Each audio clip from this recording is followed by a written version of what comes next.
¿Qué pasa, chavalería? ¿Cómo llevamos la maquinaria? Espero que bien, hombre, espero que bien. Bueno, pues hoy os traigo la reseña de Telón de Acero, un juego de, me vais a disculpar ahora el acento, Daniel Skjold Pedersen y Asger Harding Granerud.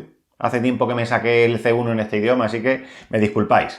Bueno, pues un juego de 2 jugadores, de unos 20 minutos de duración, recomendado para mayores de 12 años y editado en castellano por Ludonova.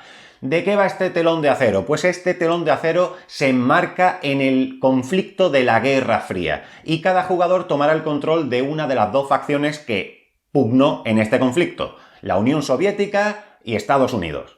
Es un juego que, salvando las distancias, recuerda mucho al célebre Twilight Struggle y en el que tendremos que irnos haciendo con el control de territorios en un mapa que se va a ir construyendo a medida que los jugadores van jugando sus turnos y bajando cartas de territorio a la mesa.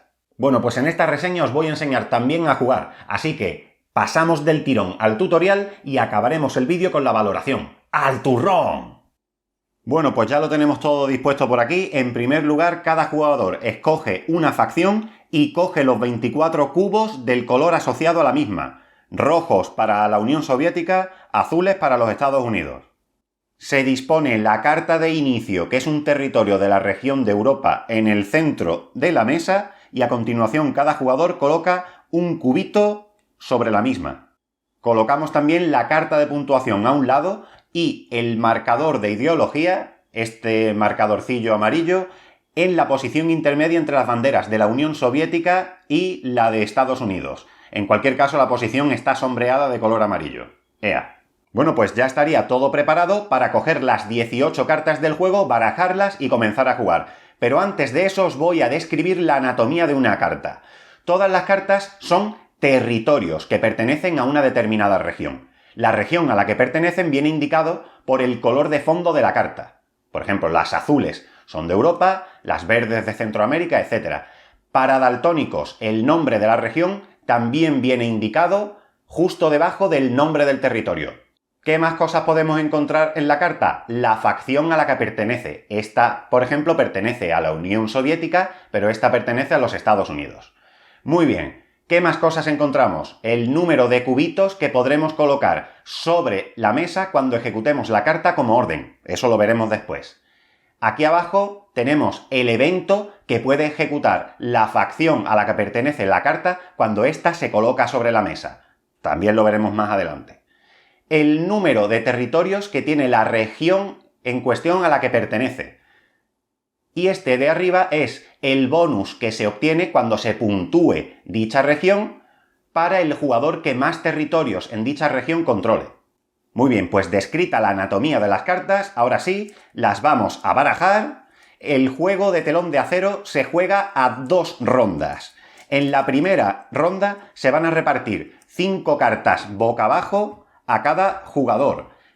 Las cartas son secretas para el otro jugador, ¿de acuerdo? 5 a cada uno, las 8 restantes se dejan a un lado. En cada ronda, cada jugador va a jugar 4 turnos de forma alterna, y cada turno básicamente consiste en jugar una carta. Eso quiere decir que en la primera ronda, de las 5 que se le han repartido a cada jugador, va a sobrar una. Esa carta será la que el jugador ha decidido guardar para el epílogo, que se juega al final de la partida. Luego lo explicaremos. Cuando se haya acabado la primera ronda, las 8 cartas que nos habían sobrado al inicio se reparten a cada jugador, es decir, cada jugador volverá a tener 4, y de nuevo tendrán que jugarse 4 turnos de forma alterna para jugar todas las cartas que tengamos en la mano, excepto las cartas de epílogo que se apartaron en la primera ronda. Cuando se acabe esa segunda ronda, se procede a la puntuación final, que consta de 2 fases. En primer lugar, se ejecuta el epílogo y en segundo lugar, una puntuación regional global. La partida la ganaría el jugador que haya conseguido llevar el marcador de ideología más cerca de su bandera. Pero si en algún momento de la partida un jugador es capaz de llevar el marcador de ideología hasta la casilla de su bandera, la partida se detiene de inmediato con su victoria. Bueno, pues ahora sí voy a entrar a explicar en qué consiste el turno de juego, pero antes de ello decir que es el jugador que controla la Unión Soviética el que decide quién comienza la ronda número 1. La ronda número 2 la comenzará el jugador que vaya más atrasado en el track de ideología. En caso de empate, es decir, si el marcador de ideología sigue en la posición central, pues será el jugador de la URSS el que decida de nuevo quién comienza esa segunda ronda. Bueno, pues para explicar el turno de juego, fijaos que les he dado la vuelta a las cartas, pero solo por comodidad. Las cartas son secretas para el rival. El turno de juego básicamente consiste en jugar una carta, y esto a su vez consta de 3 pasos. Paso número 1. Se coloca la carta sobre la mesa y se expande el mapa. Paso número 2. Se puntúa la región si procede. Paso número 3. Se imparte una orden o se ejecuta un evento. Muy bien, ahora vamos a entrar en detalle en cada uno de estos pasos. Muy bien, pues en el paso número 1 se coloca una carta sobre la mesa para expandir el mapa. Reglas de colocación de cartas. Una carta ha de colocarse, siempre que sea posible, adyacente ortogonalmente a una carta de su misma región. Si no hubiese cartas del mismo color sobre la mesa o si habiéndolas estuviesen ya bloqueadas por otras cartas, entonces la carta a colocar se podría colocar adyacente ortogonalmente a cualquier carta. Paso número 2. Puntuar la región si procede. Para explicar esto, fijaos que he avanzado un poco la partida. Supongamos que le toca jugar ahora al jugador de la Unión Soviética y que decide jugar esta carta, la de Pakistán, que pertenece a la región de Asia. Bueno, pues como sabéis, en primer lugar se colocaría adyacente ortogonalmente a cualquier otra carta de la misma región. Por ejemplo, vamos a suponer que la quiere colocar aquí. Eso habría sido el paso número 1. El paso número 2 es puntuar la región si procede. ¿Cuándo procede puntuar una región? Pues cuando se coloque la última carta que completa a dicha región. Por ejemplo, la región de Asia tiene 3 cartas. El número de cartas que tiene una región viene siempre indicado ahí. Bueno, pues comprobamos que se han colocado ya las 3 cartas de Asia y por lo tanto procede puntuar dicha región. Bueno, ¿y cómo se obtienen puntos al puntuar una región? Bueno, pues hay que atender a 2 aspectos. En primer lugar, la puntuación básica y después el bonus. Puntuación básica. Cada carta va a otorgar un punto de ideología al jugador que la controle. ¿Y cómo se controla una carta? Pues teniendo mayor número de cubitos sobre ella que el rival. En caso de empate, nadie controla la carta. Bueno, pues vamos a determinar la puntuación básica de la región Asia que acaba de ser completada. Vietnam, ¿la controla algún jugador? No. Un cubito de cada jugador. Japón, ¿la controla algún jugador? Sí, el jugador norteamericano que tiene un cubito por 0 del soviético. Y Pakistán tampoco la controla nadie porque ningún jugador ha colocado cubitos sobre ella. Por lo tanto, solo el jugador norteamericano obtiene un punto de ideología por puntuación básica por este concepto. Por lo tanto, desplazamos el marcador de ideología una casilla hacia el jugador norteamericano. ¡Ea! Y a continuación se aplica el bonus. Es muy importante que lo hagáis por orden, ¿de acuerdo? Primero la puntuación básica y luego el bonus. El bonus hay que determinar si hay algún jugador que ha obtenido mayoría de control de territorios en esta situación. Pues sí, ha sido el jugador norteamericano el que ha controlado mayor número de territorios, 1 por 0 del soviético. Por lo tanto, el jugador norteamericano se lleva el bonus, que en el caso de Asia es 2, como veis ahí. Bueno, pues desplazamos otras 2 casillas, el marcador de ideología hacia el jugador norteamericano. Si en algún paso de la puntuación de la región algún jugador consigue llevar su marcador de ideología hasta su bandera, se detiene la partida de inmediato y dicho jugador gana la partida. Y paso 3 del turno, se ejecuta una orden o se aplica el evento de la carta que se ha jugado en el turno. Muy bien, pues tú como jugador podrás ejecutar como orden cualquier carta que juegues, pero solo podrás jugar como evento las cartas que pertenezcan a tu facción. Esta carta, la de Pakistán, la ha jugado el jugador soviético y fijaos que es de la facción norteamericana. Por lo tanto, el jugador soviético no puede jugar esta carta como evento, sino como orden. De hecho, este caso particular, el caso en el que un jugador juega una carta que pertenece a la superpotencia contraria, le permite a dicha superpotencia ejecutar el evento si así lo desea, antes de que el jugador que ha colocado la carta juegue la orden. ¿En qué consiste ejecutar una orden? Pues en colocar el número de cubos propios indicados en la carta a su izquierda. Pues cuando el jugador soviético ejecute la orden de esta carta podrá colocar hasta un cubo propio sobre cartas de la mesa. ¿Sobre qué cartas puede colocar cubos? Pues sobre cartas sobre las que ya tenga presencia o sobre cartas adyacentes ortogonalmente a estas. Por ejemplo, el jugador soviético podría colocar un cubo aquí y un cubo aquí porque tiene presencia ya, pero también podría colocar un cubo aquí porque la carta de Japón es adyacente ortogonalmente a una carta sobre la que tiene presencia. Y también se puede colocar siempre el cubo sobre la carta que se acaba de jugar. Pues en este caso de aquí, realmente el jugador soviético podría colocar este cubo en cualquier carta. Se pueden colocar menos cubos de los indicados a la izquierda de la carta o incluso ninguno. Si en algún momento determinado quieres colocar cubos de influencia y no tienes en tu reserva, los puedes coger de cualquier otra carta sobre la que tengas presencia en la mesa.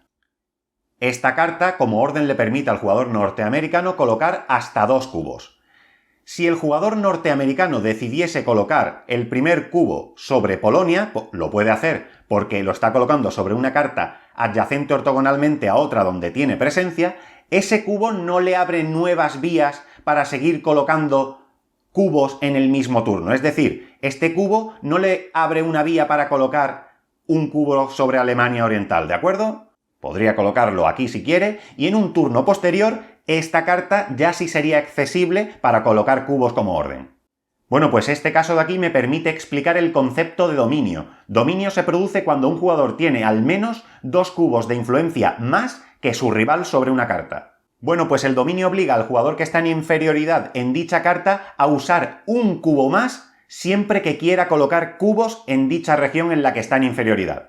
Por ejemplo, si el jugador norteamericano ahora juega esta carta de Polonia, como recordaréis, la coloca adyacente a cualquier otro territorio de dicho color si es posible, no procede puntuar la región porque todavía no están jugadas las 6 cartas de la región de Europa, y a continuación, como es de la facción norteamericana, el jugador norteamericano decide si la ejecuta como orden o como evento. Vamos a suponer, para explicar esto del dominio, que la ejecuta como orden de nuevo. Por lo tanto, como podéis ver, puede colocar hasta 2 cubitos sobre cartas, repito, en las que tenga presencia, las adyacentes ortogonalmente a estas y la carta que se acaba de jugar. Pero vamos a suponer que desea colocar cubitos sobre la carta de inicio, en la que está en inferioridad porque el jugador soviético tiene dominio. Muy bien, pues para colocar un cubito sobre esa carta tiene que gastar 1 adicional y ese 1 se retira de la partida, ya no vuelve jamás a la reserva. Por lo tanto, como el jugador norteamericano por orden podía colocar hasta 2 cubitos, pues coloca 1 ahí, este lo ha tenido que colocar de forma adicional para romper el dominio y se retira de la partida. Si después de colocar ese cubo el jugador sigue sufriendo dominio, pues de nuevo, cuando quiera colocar otro cubo tendrá que gastar 1 adicional para hacerlo.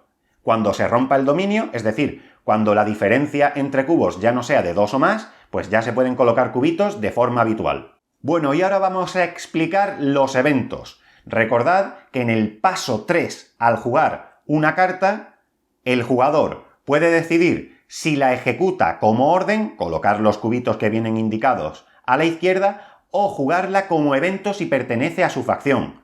Recuerdo, si no pertenece a su facción, suponed que el jugador soviético juega esta carta pertenece a la facción del rival, a la norteamericana. Antes de que pueda ejecutar el soviético la orden, el norteamericano podría, si quiere, ejecutar el evento. Pero bueno, vamos a suponer que el soviético juega esta carta, Alemania Oriental, la coloca como procede y, como pertenece a su facción, decide si la juega como orden o como evento. Vamos a suponer que la juega como evento. Los eventos rompen un poco la esquema de cómo se colocan cubos y te permiten hacer cosas especiales. Esta en particular dice: la URSS obtiene un punto de ideología y seguidamente puede infiltrarse colocando un total de hasta 2 cubos de influencia. Pues se ejecutan las cosas tal y como nos indica la carta y en orden. En primer lugar, un punto de ideología. Pues, el jugador soviético avanza una casilla, el marcador de ideología, hacia su bandera. Y a continuación dice que podemos infiltrarnos colocando un total de hasta 2 cubos de influencia. ¿Qué es infiltrarse? Infiltrarse es colocar cubos, como si lo estuvieras haciendo con una orden, pero sin las restricciones de colocación de cubos. Bueno, pues infiltrarse rompe estas restricciones y puedes colocar los cubos donde quieras. siempre siguiendo las restricciones que te pudiera indicar la carta de evento en cuestión. En esta no tenemos restricciones. El jugador soviético puede colocar hasta 2 cubos de influencia donde quiera. Bueno, pues he avanzado la partida hasta el final, como podéis ver, ya los 2 jugadores han jugado sus 4 cartas cada uno de la segunda ronda y no han conseguido llevar el marcador de ideología hasta sus banderas. Por lo tanto, se procede a la puntuación final, que consta de 2 pasos. En primer lugar, el epílogo. Recordad que cada jugador se guardó una carta de la primera ronda para jugar en el epílogo, pues se revelan ahora mismo. Y se van a contar el número de cubitos que obtiene cada facción con independencia de quién haya jugado la carta de epílogo, ¿de acuerdo? La diferencia se obtiene directamente en ideología para la facción que gane. Por ejemplo, la Unión Soviética gana por 1 cubito a la URSS en el epílogo, por lo tanto obtiene la Unión Soviética 1 punto de ideología, que se suma directamente. El número de puntos de ideología que puedes sumar por este concepto, por el del epílogo, está limitado a 3 puntos de ideología. Bueno, pues tras puntuar el epílogo, si ningún jugador ha conseguido llevar el marcador de ideología hasta su bandera, se procede a la puntuación regional global. Y vamos a puntuar las regiones en el orden que viene descrito en la carta de puntuación. Y este orden es muy importante. Primero se puntúa Europa, luego Oriente Medio, luego Asia, en cuarto lugar, África, quinta, Sudamérica, sexta, Centroamérica.